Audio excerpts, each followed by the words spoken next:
Mengapa ombak di pantai selatan Jawa lebih besar dibanding ombak di pantai utara Jawa? Pantai selatan Jawa menghadap langsung ke Samudra Hindia yang memiliki arus kuat dan gelombang besar, bentukan dari lautan yang luas dan terbuka.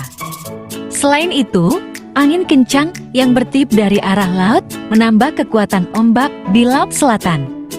Berbeda dengan ombak di pantai utara Jawa yang lebih tenang karena ada pengaruh arus dan struktur geografi.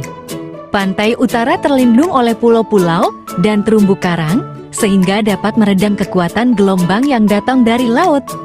Demikianlah bukti keragaman pantai di Indonesia.